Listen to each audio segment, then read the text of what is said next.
નમસ્કાર, આપ જોઈ રહ્યા છો TV9 ગુજરાતી. હું છું જગદીશ. સમાચારની શરૂઆત વિસ્તારથી સૌથી પહેલા વાત કરવામાં આવે તો આજે રાજ્યભરમાં નાયબ મામલતદાર અને નાયબ સેક્શન અધિકારીની પરીક્ષા છે. રાજ્યના 1452 સેન્ટરો પર 4 લાખથી વધુ ઉમેદવારો પરીક્ષા આપશે. લોકરક્ષક દળના પેપર લીક બાદ તંત્ર હવે સતર્ક થઈ ગયું છે. આજની પરીક્ષાનું પેપર લીક ન થાય તે માટે તંત્ર એલર્ટ પર મુકાઈ ગયું છે.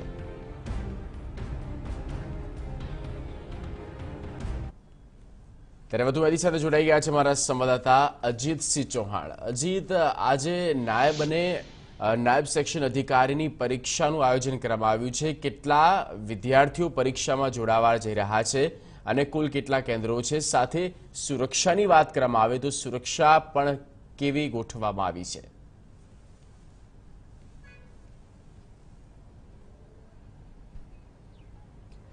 જી જગદીશ, જીપીએસસી દ્વારા ડીવાયએસઓ અને મામલતદારની જે છે પરીક્ષા આજે યોજવાની છે.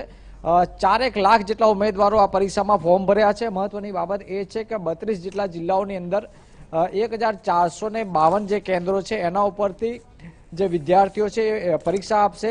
સાથે સાથે જ્યારે પોલીસ બંદોબસ્તની વાત કરવામાં આવે તો દરેક જેટલા પણ જે સેન્ટરો છે ત્યાં એસઆરપી લઈ, સ્થાનિક પોલીસ લઈ અને જિલ્લાઓમાં જિલ્લા ડીએસપી સહિતના જે અધિકારીઓ છે ચાપતો બંદોબસ્ત ગોઠવ્યો છે. ક્યાંય પણ પરીક્ષાની બાબતમાં કોઈ અસુરક્ષા ના થાય અને કોઈ પણ જાતની બીજી કોઈ મામલો ના સર્જાય એને લઈને પોલીસે પણ ચુસ્ત બંદોબસ્ત ગોઠવ્યો છે. મહત્વની બાબત એ છે કે આ જે પરીક્ષા છે એ ક્લાસ 2 કક્ષાના જે અધિકારીઓ છે એના માટેનું છે અને આની અંદર પણ 4 લાખ જેટલા ઉમેદવારોએ પોતાનું ઉમેદવારી ફોર્મ ભર્યું છે પરીક્ષા આપવા માટે થઈ. અને ગુજરાતના અલગ અલગ જે કેન્દ્રો છે એ કેન્દ્રમાં ખાસ કરીને જે શાળા છે, કોલેજ છે એની અંદર જે વિદ્યાર્થીઓ જે પરીક્ષા આપશે 32 જેટલા જે કેન્દ્રો છે એના ઉપર વિદ્યાર્થીઓ પરીક્ષા આપશે. 1452 જેટલી જે જગ્યાઓ ઉપરથી છે એમાં ઉમેદવારો આજે છે એ પોતાનું જે ભવિષ્ય છે એને ઉજ્જવળ ભવિષ્ય માટે થઈને આ પરીક્ષા આપી રહ્યા છે. મામલતદાર કક્ષાની જે પણ જે પરીક્ષાઓ છે એની અંદર લાંબા સમયથી ઉમેદવારો જ્યારે આ તૈયારીઓ કરી રહ્યા હતા ત્યારે આજે એમને એક સારી ઉજ્જવળ તક મળી છે અને આજે વિદ્યાર્થીઓ છે પોતાના ફોર્મ ભરી અને પરીક્ષા આપી રહ્યા છે. જગદીશ, અજીતસિંહ સાથે એ પણ જણાવશો કે સુરક્ષાની વાત કરવામાં આવે તો તંત્ર કેટલું સતર્ક છે, કેટલું એલર્ટ અને કઈ કઈ ટીમ ઉતારવામાં આવી છે સુરક્ષાના બંદોબસ્તમાં?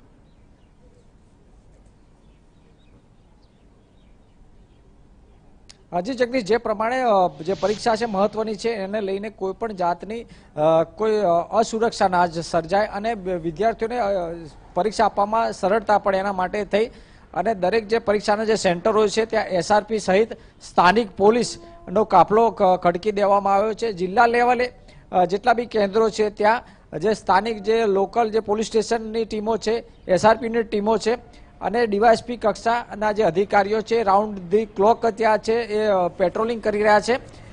અને જે મોટા સેન્ટરો છે ત્યાં એક પોલીસ ઇન્સ્પેક્ટર સહિતની જે ટીમ છે એ ફાળી દેવામાં આવી છે. સાથે સાથે મહિલા એસઆરપીની પણ અહીંયા વ્યવસ્થા કરવામાં આવી છે.